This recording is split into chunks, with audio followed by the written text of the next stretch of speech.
ৰাজনৈতিক কৌশল সলনি বিজেপি মিত্ৰজোঁটৰ লক্ষ্য পঞ্চায়ত দখল পঞ্চায়ত নিৰ্বাচনতো মিত্ৰতা অটুট থাকিব অগপ বিজেপিৰ প্ৰতিবেদনৰ আৰম্ভণিতে শুনক ৰাজ্যিক বিজেপিৰ সভাপতি দিলীপ শইকীয়াই এপক্ষক আগতে দিয়া এটা বিশেষ ৰাজনৈতিক মন্তব্য পোষ্ট ইলেকশ্যনৰ কথাটো আজি ক'ব নোৱাৰো কিন্তু প্ৰি ইলেকশ্যন এতিয়ালৈকে কাৰো লগত মিত্ৰতাৰ কথাটো চূড়ান্ত হোৱা নাই অকলে ইলেকশ্যন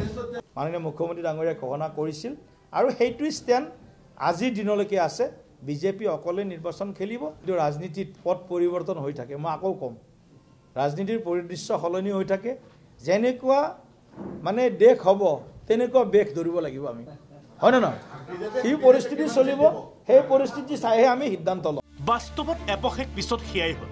স্থানীয় পৰ্যায়ত কেতিয়াও মিত্ৰতা কৰাৰ উদাহৰণ নাছিল বিজেপি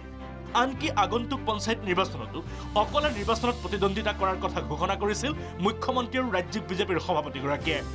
আনকি বিগ ব্ৰাদাৰ বিজেপিৰ ঘোষণাৰ পিছতে অগপয়ো অকলে সাজু হৈছিল পঞ্চায়ত নিৰ্বাচনৰ বাবে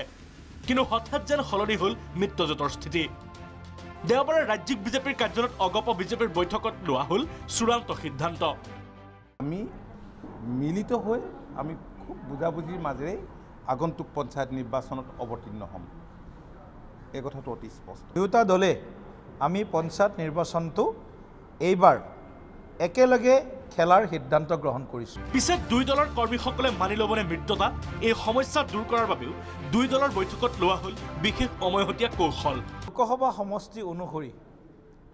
আমি একোজনকৈ অগপ দলৰ পৰা একোজনকৈ ভাৰতীয় জনতা পাৰ্টিৰ পৰা জ্যেষ্ঠ নেতৃত্বক আমি দায়িত্ব অৰ্পণ কৰিম কৰবাত হয়তো দুজনো থাকিব প্ৰয়োজন সাপেক্ষে আৰু তেওঁলোকে গৈ জিলা বা ব্লক বা মণ্ডল আৰু বিধায়ক বা অন্য যিসকল আমাৰ নিৰ্বাচনক সন্মুখৰ পৰা নেতৃত্ব দিয়া আমাৰ কাৰ্যকৰ্তা আছে তেওঁলোকৰ লগতো আলোচনা কৰিব ভাৰতীয় জনতা পাৰ্টিৰ জিলা সমিতি আৰু অসমৰ জিলা সমিতিলৈ এখন পত্ৰ যাব আৰু ইয়াৰ উপৰিও এটা সিদ্ধান্ত হৈছে যে আগন্তুক পঞ্চায়ত নিৰ্বাচনৰ বাবে লোকসভা সমষ্টি ভিত্তিত একোগৰাকী দলৰ জ্যেষ্ঠ নেতাক সমন্বয় হিচাপে ৰাখিব তেখেতসকলো যাব যৌথভাৱে যাব কথা বতৰা পাতিব কাৰণ আপোনালোকে জানেই যে এইবাৰ পঞ্চায়ত নিৰ্বাচন চিম্বলত নহয় উল্লেখ্য যে নতুন পঞ্চায়ত নীতি অনুসৰি এইবাৰ পঞ্চায়ত সদস্য নিৰ্বাচনত নাথাকে দলীয় প্ৰতীক বিশেষকৈ সমাজৰ অৰাজনৈতিক যোগ্য ব্যক্তিসকলক পঞ্চায়তত সুযোগ দিয়াৰ বাবে এই নীতি গ্ৰহণ কৰাৰ কথা ঘোষণা কৰিছিল ৰাজ্য চৰকাৰে কিন্তু প্ৰকৃততে সেয়া যেন নহ'ব কৌশলেৰে নিজৰ হাততে পঞ্চায়ত ৰাখিব বিচাৰিছে বিজেপি মিত্ৰজোঁটে দেওবাৰে অনুষ্ঠিত বৈঠকৰ অন্তত যেন তাৰেই ইংগিত দিলে ৰাজ্যিক বিজেপিৰ সভাপতি দিলীপ শইকীয়াই আমি যিমান পাৰোঁ সিমান আমি দুইটা দলৰ জিলা পৰ্যায়ৰ নেতৃবৰ্গ আমাৰ বিধায়কসকল সাংসদসকল আমাৰ নেতৃত্ব আলোচনা কৰিব যাতে আমি খুব মানে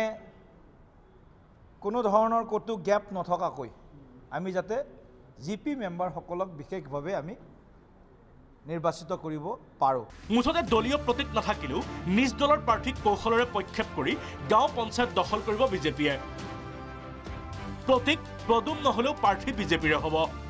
দেওবাৰৰ বৈঠকত যেন তাৰেই গোপন ৰণনীতি তৈয়াৰ হ'ল কিন্তু এই কৌশলে নিশ্চিতভাৱে শোলঠেকত পেলাব বিৰোধীক কিয়নো অগপ বিজেপিৰ ঘোষণাৰ পিছতে কংগ্ৰেছেও অকলে পঞ্চায়তত যুঁজৰ সিদ্ধান্ত লৈছিল হয়তো বিৰোধীক শোলঠেকত পেলাবলৈ বিজেপিয়ে লৈ আহিছিল এই নীতি পিছে এতিয়া কি কৰিব বিৰোধীয়ে পঞ্চায়তত বিৰোধীৰ মিত্ৰতা হ'বনে নহয় হয়তো এই সপ্তাহতে ঘোষণা হ'ব নিৰ্বাচনী সূচী এই সময়ছোৱাত কি কৰিব বিৰোধীয়ে আলি দুমোজাত বিৰোধী ক'বলৈ গ'লে দেওবাৰৰ অগপৰ বিজেপিৰ সিদ্ধান্ত বিৰোধী শিবিৰৰ ওপৰত যেন চাৰ্জিকেল ষ্ট্ৰাইক মুঠতে সূচী ঘোষণাৰ আগতে বিজেপিৰ মিত্ৰজোঁট এখোজ আগবাঢ়ি থাকিল সেয়া প্ৰায় স্পষ্ট হৈ পৰিল ৰমেন কলিতা ৰিপৰ্ট প্ৰাগ নিউজ